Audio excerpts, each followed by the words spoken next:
Sir अब आज दूसरा दिन है सर। 9 घंटे कल राहुल गांधी से पूछताछ हुई और एक बार फिर राहुल गांधी ईडी ऑफिस पहुंचे हैं। आप लोग भी कोशिश कर रहे थे जाने की, लेकिन प्रशासन की तरफ से ये कहा जा रहा है कि कांग्रेस पार्टी जो है वो ड्रामा कर रही है इस पूरे मामले पर। ये बताएं कि ईडी को ये बताना चाहिए किसके दबाव में वो काम कर रही है।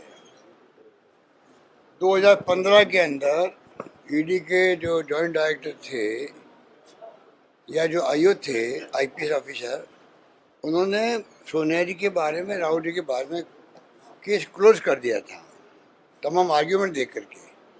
उसके बाद में क्या कारण रहे होंगे कि केस को पुनः खोल करके 15 की बात बता रहा हूँ आपको, जब क्लोज हो चुका उसके बाद में केस को पुनः खोला गया है और टारगेट करके इस प्रकार की हरकत की गई है।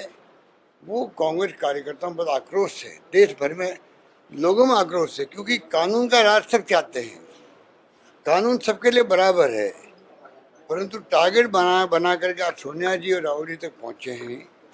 पूरे देश के अंदर 8 साल से तमाशा हो रहा है, ईडी का, इनकम टैक्स का, सीबीआई का। वो तमाशा बर्दाश्त करते करते लोग दुखी हो गए हैं। अब किसी से पूरी बम्बई में, कलकत्ता में, चेन्नई में, दिल्ली में, वो आपको बताएंगे कि हालात क्या है देश के अंदर, पर सब लोग घबराए हुए हैं। क्या लोकतंत्र में घबराहट होना अच्छी बात है? क्या लोकतंत्र में लोग अपने दिल की बात नहीं कह सके, जबान पे नहीं ला सके, अच्छी बात है क्या? लोकतंत्र के मायने ये है कि आप खुल के अपनी बात करो। वो नहीं हो पा रहा देश के अंदर। सबके मुंह पे ऐसी स्थिति कर दी है कि बोलेंगे तो देश थोड़े हो जाएंगे, हम लोग जेल जाएंगे। कई पत्रकार जेलों में बैठे हुए हैं, साहित्यकार बैठे हुए हैं, लेखक बैठे हुए हैं। आपको हमको तो मालूम ही नहीं है। पूरे देश में गांव गांव में तनाव हो गया है हिंदू मुसलमानों के बीच में। रामनवमी का जुलूस हो, चाहे वो फ्राइडे की नमाज हो, जिस रूप में अभी जो आपके सोशल मीडिया में आप देखते होंगे 400-500 लोग तो मामूली बात है, आक्रोश में निकल रहे हैं गलियों के अंदर। ये बड़े बड़े शहरों की बात आती है दिल्ली में तो, पर जो गांव गांव में तनाव हो गया, ये देश बर्दाश्त कर सकता है क्या? अफोर्ड कर सकता है क्या? इसलिए राहुल गांधी ने ठीक कहा था लंदन के अंदर, पूरे देश में केरोसिन छिड़क दिया गया है। जब राहुल गांधी बोलते हैं तो काम की बात बोलते हैं। उन्होंने कहा था फरवरी के अंदर 2020 के अंदर ये कोरोना तंग कर सकता है देशवासियों को, ध्यान नहीं दिया गया। ध्यान देते तो वो स्थिति नहीं बनती जो बनी है, क्योंकि बाहर के मुल्कों के जहाँ जहाँ ये कोरोना फैला हुआ था वहाँ फ्लाइट पे रोक लग जाती, कुछ भी हो जाता, पर नहीं किया गया। जब पूरा फैल गया, सेकेंड वेव आ गई, तब जाके सब कुछ हुआ। तो मेरा निवेदन ये करने का है, ये कोई दुश्मनी तो है नहीं आपस के अंदर लोकतंत्र में पक्ष विपक्ष की, ना दुश्मनी होनी चाहिए, पर ये जो सत्ता में लोग आए हैं ये हमें दुश्मन मानते हैं। उसी प्रकार का कभी कांग्रेस मुक्त भारत बनाओ, छापे डलवाओ, जुडिशरी को दबाव में रखो, हिंदू मुसलमान की बात करो, एक टिकट मत दो मुसलमानों को, एक टिकट मत दो मैसेज देने के लिए। ऐसा नहीं कि उनके पास में कोई जगह नहीं है, एक टिकट मत दो। लगता है कि बिल्कुल हिंदुत्व की बात करने वाले लोग हैं, ये हमारे लोग हैं, तो ये हिंदुओं को भड़का भड़का के वोट तो ले रहे हैं, परंतु देश हित में नहीं है। देश हित उसी में है जब आप सभी धर्म, सभी जाति, सभी वर्ग के लोग आज तक साथ रहते आए हैं सदियों से, और साथ साथ ही रहना है सब धर्मों के लोगों को। तब ये इस प्रकार की हिंसा का माहौल बनाने का फायदा क्या? अंत में मैं कहना चाहूँगा प्रधानमंत्री जी से कि ईडी के तो छापे बंद करवाओ। कल मैंने टाइम मांगा था, मैंने आपको कल कहा भी था, ईडी के डायरेक्टर से, सीबीआई के डायरेक्टर से और सीबीडीटी की चेयरमैन, इनकम टैक्स के चेयरमैन से कि मैं मिलना चाहता हूँ आपसे। और मैं अपनी बात एक नागरिक के रूप में, मुख्यमंत्री एक राज्य का है चुना हुआ, उसके रूप में, और मैं क्या फील करता हूँ, देशवासी क्या फील कर रहे हैं आपके बारे में। क्योंकि तीनों जो मांगा टाइम, तीनों एजेंसी प्रीमियर एजेंसी हमारी है, प्रतिष्ठित एजेंसी हमारी, बहुत महत्वपूर्ण एजेंसी हैं, उनको मैं बताऊं कि आप खुद समझ रहे हैं कि दबाव में काम कर रहे हैं, तो आपको चाहिए कि आप दबाव से मुक्त भी हों। अगर गलत आपको काम करे तो आप में हिम्मत होनी चाहिए, साहस होना चाहिए कि मेरा ज़मीर मेरे को गवाह नहीं दे रहा, इसलिए हम ये रेड नहीं कर सकते। रेड करने के लिए बहुत ही पहले रेकी करनी पड़ती है, असेसमेंट करना पड़ता है कि अगर रेड करेंगे तो क्या क्या हमें मिल सकता है, तब किसी के घर में घुसा जाता है। आपको कल फ़ोन है रात को, कल रेड करनी है, बिना तैयारी के जाते कोई मिलता नहीं वहाँ पर उसकी कितनी बेइज्जती होती है परिवार की। क्या लोकतंत्र में परिवार की बेइज्जती करने का किसी को हक है? ये जो माहौल चल रहा है, इसलिए मैंने टाइम मांगा, मुझे खुशी हुई, टाइम फटाफट मिल गया मुझे। आप फ़ोन आ गया सीबीडी चेयरमैन साहब का, मैं बहुत खुश हुआ। मैंने 4:30 बजे का टाइम कन्वे कर दिया।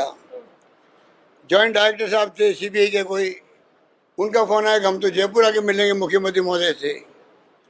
और तो और जो टाइम मिला हुआ था मुझे सीबीडी चेयरमैन साहब का, वापस टेलीफोन आ गया भाई कि मैंने देखा कोई स्टाफ का आदमी आ रहा होगा, मुख्यमंत्री जी कैसे आ सकते हैं, हम उनसे जाके मिल लेंगे। बात खत्म हो गई। ईडी का मैं इंतजार कर रहा हूँ।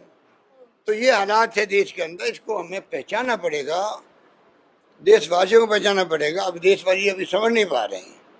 हिंदू हिंदू हम नहीं है क्या? महात्मा गांधी ने भी कहा था कि हिंदू होने का मुझे गर्व है, परंतु मैं सब धर्मों का सम्मान करूंगा। वही बात हम सब कहते हैं। आप लोग हिंदू नहीं है क्या? मीडिया दबाव के अंदर है, मैं बार बार कह रहा हूँ, मीडिया के मालिक दबाव के अंदर है। और आज जो ये केस हुआ है ईडी वाला, नेशनल हेराल्ड अखबार 1937 में निकला है, ठीक है। आज तक कांग्रेस फाइनेंस करती आई उसको, और धीरे धीरे कमज़ोर हो गए। जैसे आज के प्रिंट मीडिया वाले कमज़ोर हो गए हैं, अपने वो तनख्वाह घटा रहे हैं, छटनी कर रहे हैं अपने संवाददाताओं की, पूरा देश देख रहा है। वही हालात इसकी थी, हेराल्ड की और ख़राब हालात थी। 12-12, 15 साल तक तनख्वाह नहीं मिली उन लोगों को जो उनके कर्मचारी थे। मुझे मालूम है, जानता था कई लोगों को। अगर मान लो AICC ने उनको इमदाद करी, लोन दिया, जो भी किया, और ये तमाम जो संगठन बने हुए हैं जिसके बारे में ईडी बुला रही है, ये नॉन प्रॉफिटेबल संगठन है।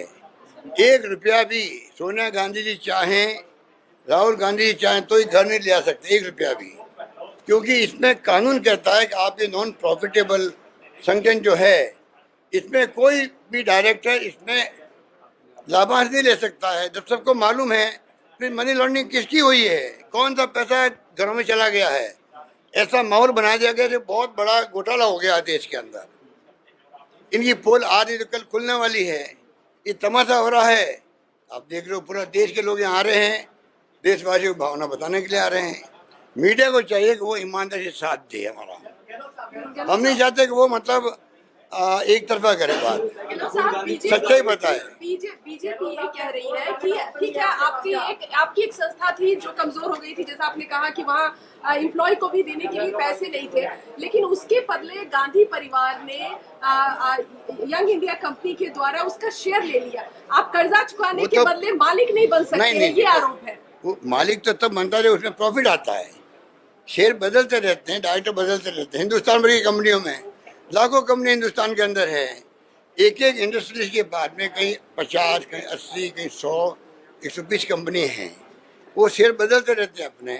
कभी किसी को पकड़ते हैं क्या? हम लोग पकड़ सकते हैं क्या? जो NGO का काम करने वाली कंपनी हैं, उनका विशेष दर्जा है। ये NGO के रूप में काम करेगी, सोसाइटी के लिए काम करेगी, लाभांश नहीं कमाएगी, उसमें ये एजेंसी आ रही है। उनके अंदर आप कैसे मनी लॉन्ड्रिंग की बात कर सकते हो? और ये परिवार जिसने दिए ही दिया देश को, इंदिरा गांधी ने शहादत दे दी, राजीव गांधी शहीद हो गए, पंडित नेहरू 10-12 साल तक जेल में बंद रहे थे। उनके भी साइमन कमीशन आया था 32 के अंदर, तब लाठियाँ पड़ी थी उनके ऊपर सड़कों पर, पंडित नेहरू पे भी 10-12 साल तक वो जेल में बंद रहे थे। और आनंद भवन दे दिया देश को, जहाँ गांधी जी बैठ के पूरा आंदोलन चलाते थे। इस परिवार ने देश को दिया है, लिया कुछ नहीं है। उस परिवार के ऊपर आप ईडी का शक पैदा करवाओ देशवासियों को, क्रेडिबिलिटी खत्म करने के लिए, कांग्रेस मुक्त भारत की बात करने के लिए, ये देश बर्दाश्त नहीं करेगा। आज क्रेडिबिलिटी 76 साल के बाद में ये कांग्रेस कुनबा हम सब हैं, वो पंडित नेहरू को याद करते हैं, गांधी को याद करते हैं, सोनिया गांधी को कहते हैं कि आप अध्यक्ष बनी रहो, राहुल गांधी कहते हैं आप अध्यक्ष बनो, क्यों कहते हैं हम लोग? हम समझते नहीं है क्या? हमारे पास दिमाग नहीं है क्या देशवासियों के? आम जनता के, आप जनता भी चाहती है कांग्रेस मजबूत रहनी, देश के अंदर प्रतिपक्ष मजबूत रहना चाहिए। आम कार्यकर्ता दक्षिण का, पूर्व का, पश्चिम का क्यों चाहता है? ये परिवार रहेगा कांग्रेस अध्यक्ष तो कांग्रेस एकजुट रहेगी। कुछ तो सोच रहे होंगे, जिस परिवार का 30 साल से कोई आदमी कोई पद पे नहीं, ना मुख्यमंत्री ना प्रधानमंत्री। प्रधानमंत्री बन सकती थी सोनिया गांधी जी, उन्होंने डॉक्टर मनमोहन सिंह ने बना दिया। तो 30 साल के इसका परिवार का कोई आदमी ना प्राइम मिनिस्टर बना है, ना कोई पद पे आया है, फिर मोदी जी को, अमित शाह जी को चिंता करने किस बात की आवश्यकता है? तो ये बहुत गंभीर बात है। मैं कहना चाहूँगा देशवासियों को समझ जाना चाहिए, देश में लोकतंत्र खतरे में है, देश में भट्टा बैठ गया है, संविधान का ध्वजा उड़ाई जा रही है, लोग चिंतित है, बोल नहीं पा रहे हैं, तो डेमोक्रेसी कहाँ रही है? ये चिंता में होना चाहिए। साहब, एक